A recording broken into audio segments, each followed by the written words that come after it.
Well, hello everyone. This is Dr. Eileen and hopefully soon to be not so displaced empath. And for those of you who are listening in on Blog Talk Radio, this is Healing House Radio. So it has been a pretty exciting week. I had a chance to go up to my place twice. There's still no power, there's still no water, and there is a very interesting smell that is there that I am going to have to deal with.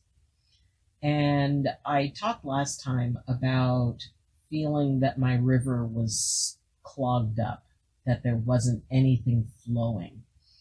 So today we're going to talk about ways to get that energy flowing. Because, there is the physical part of what we're dealing with, and then there's the energetic part. And for those people who are empathic, energy really is something that's very significant to us. And it's very easy for us to get caught up in it. And at the same time, it's a lot easier for us to be able to tap into energy because we can create that resonance with it in order to help us move through steps. So today we're going to be talking about those ways that we can start getting that energy flowing. First, talk to somebody. Talk to people about what you're feeling. Talk to people about what it is that's going on with you. Because really, that kind of brainstorming, figuring out where you're at, is a very, very important part of knowing how you're going to get where you want to be. So find your starting point. And if we're just dealing with what's going on in our own heads, that can be kind of difficult. It can be kind of hard to be able to, move forward. That old saying that you can't solve a problem with the same mind that created it. And I believe that's true. I think that we can be able, if we can modify our thought around the experience we're having, then what we can do is we can be able to move through it, because then we've got a way to kind of navigate it. We get an idea as to where we're going. So you can open that up by talking with somebody, because this is a traumatic experience, and it is, the trauma doesn't end just because we go home. There's still those deep places within us that will never be the same. And it's hard sometimes to put that into words, because, it's like, well, just be grateful, you have your lives, just be grateful that you have your stuff, just be grateful, whatever it is that a person is going through, we have to find a reason to be grateful for it. And sometimes when people are trying to help, they will throw that in when somebody's talking about how, deeply, this has shaken them and how hard it is to go through it. And people, they mean well. I will give them every credit that they mean well. And at the same time, it is not helpful. Say hi. At the time, it's not helpful, because really it's like it devalues what you're going through, and it minimizes. And the main reason the main reason people will go in that direction is because they honestly don't know what else to say, especially if they've never been through this experience. So finding someone that you can talk to, whether it's professionally or just finding people who are either, who have gone through it, or who have, at least some point of reference on it, or other people who have been through this situation.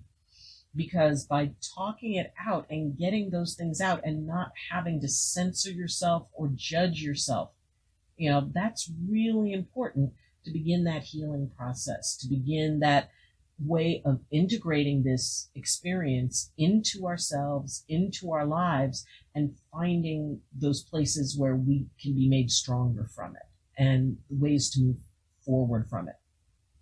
So find somebody to talk to.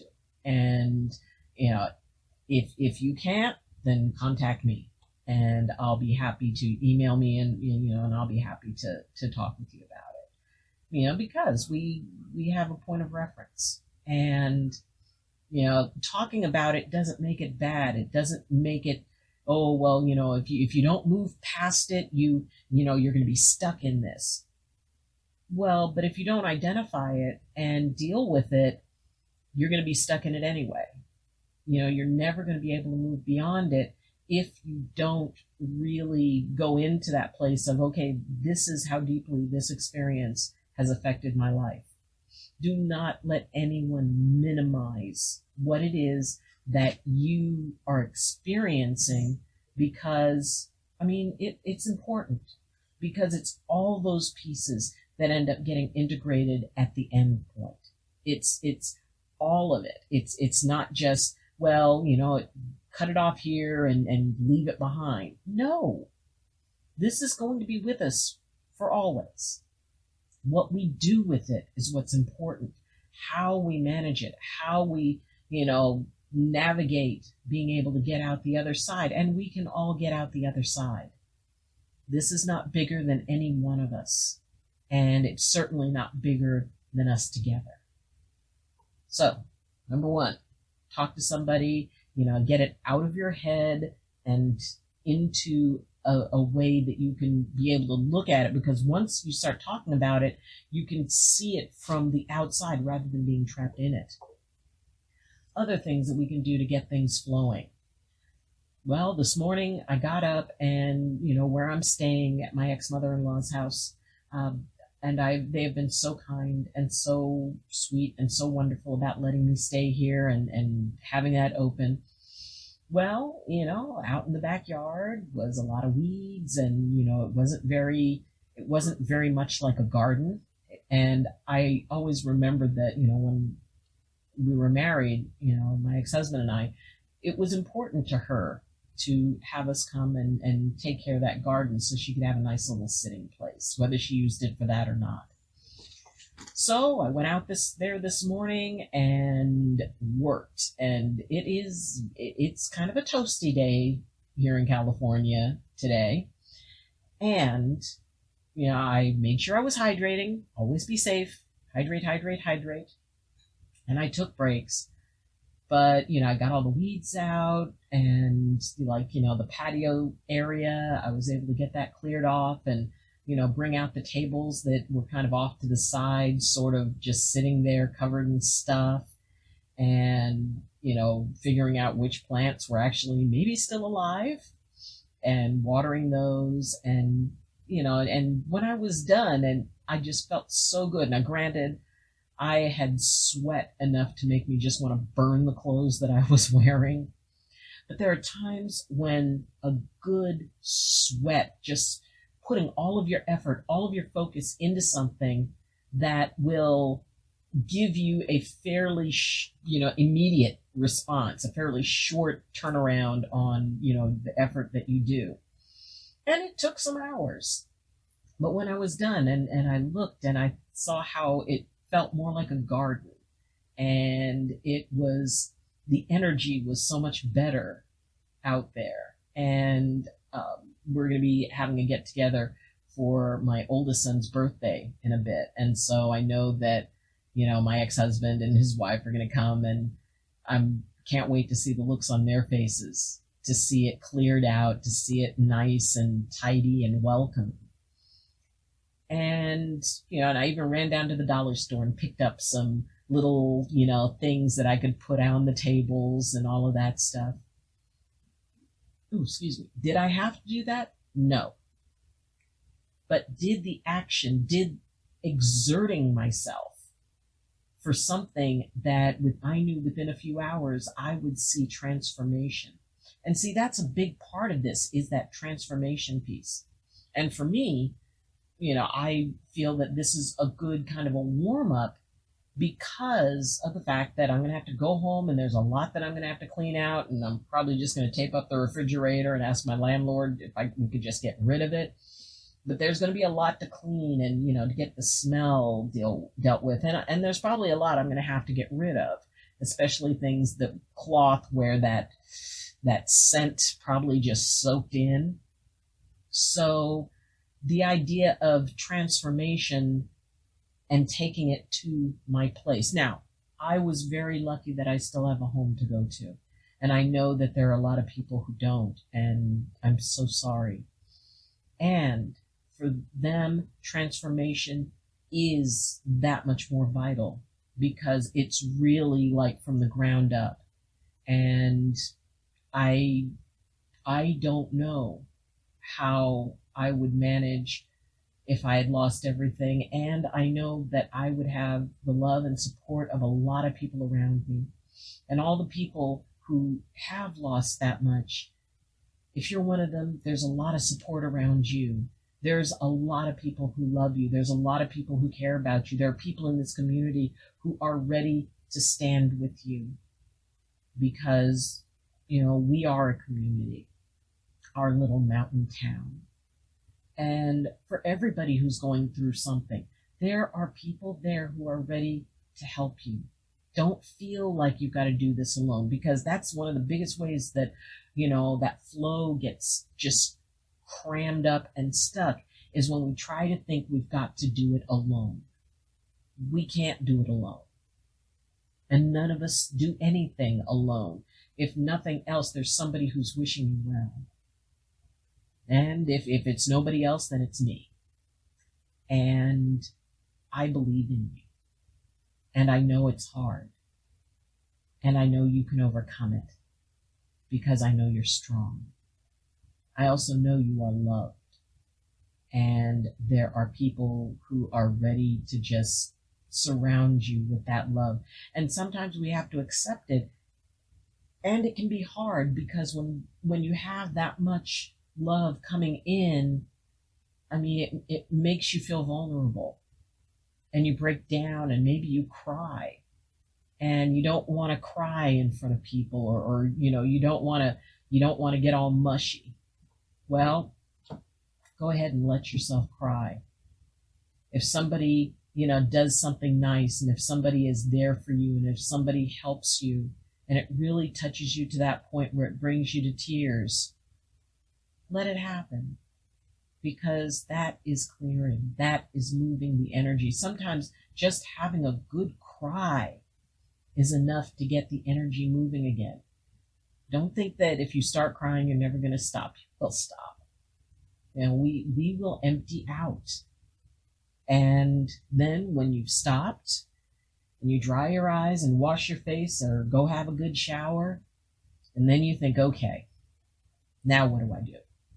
Now we start to build. Now we start to do this. But being able to let whatever it is you're feeling out, maybe scream into a pillow for 15 minutes. And yes, you'll stop doing that too, because you just run out of air. But whatever it takes for you to be able to move that, and instinctively there is something that will tell you. There's something, and whether it's, maybe it is needing to cry and we just don't want to.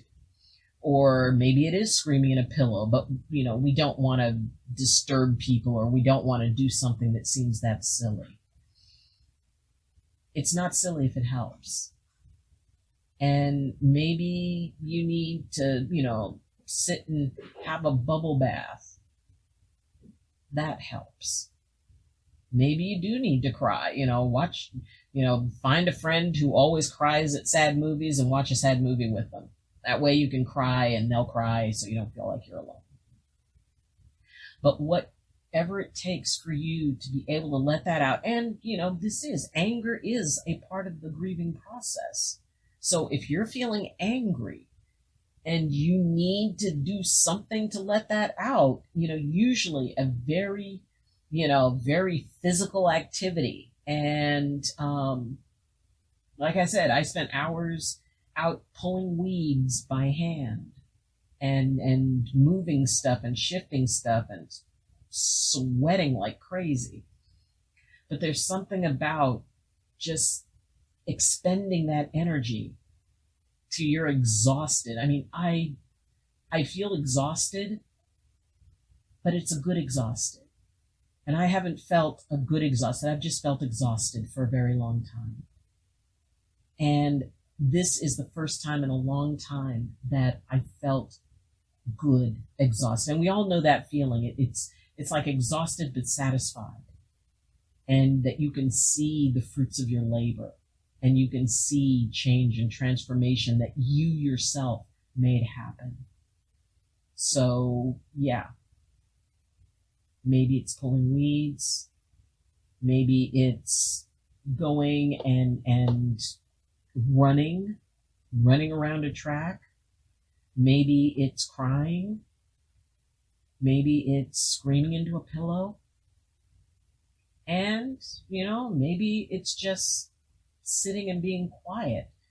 Exercise is a wonderful way to move energy, because there is that exertion. It's like our physical exertion reaches the level of our energy, and when that happens, it breaks. It doesn't break, but what happens is a release happens, and it allows us to be able to move forward. So consider that. Consider, either exercising or just doing something, even if it's maybe it is wherever you're staying, to do like a really good cleaning for them, or to do some yard work, or whatever. Whenever we can create transformation in something else, get a bouquet of flowers from the grocery store and arrange them in a vase. That is transformation. And by finding ways that we can create even small amounts of transformation, it creates that transformation within us and helps us move through. So, I hope this was helpful, and I hope that that your process, whatever part of it you're in, I hope that you are blessed in every possible way in it. And yes, sometimes it will seem overwhelming, but remember, you have overcome 100% of everything you have ever faced in your life. And this isn't bigger than that. You can do this. I know you can do this. I believe in you. And we can do it together as community. Whatever your community is, because I'm sure you have one, whether it's family, friends, whatever. You can do this, and you can reach out for help, and we can help each other, because there's a lot of people who you love who are going through tough times, and your support means the world to them. So we can hold each other up when we need to. Maybe one day it's your turn, maybe one day it's a friend's turn. But we can, by holding each other up, we all make it. So, thank you for joining me.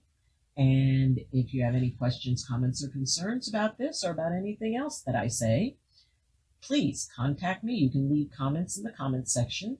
You can contact me through my Facebook group, Medicine Walk with Dr. Eileen. You can be able to follow me on Twitter and leave me messages through that, or you can reach me through my email address, which is in the description. And if you like this video, please press like. And if you would consider subscribing, that would be absolutely awesome. I'm trying to build this community and expand on the world of empaths and the resources and the opportunities for empaths, as well as those who, are involved with empaths, to be able to help them understand them. And by the way, if all of this is really hitting you hard and you're really kind of resonating with a lot of the stuff that I say about things that are going on, you're probably an empath too. So, again, thank you for joining me. And as always, I wish you balance and I wish you blessings from my heart to yours. Love you, and see you next time.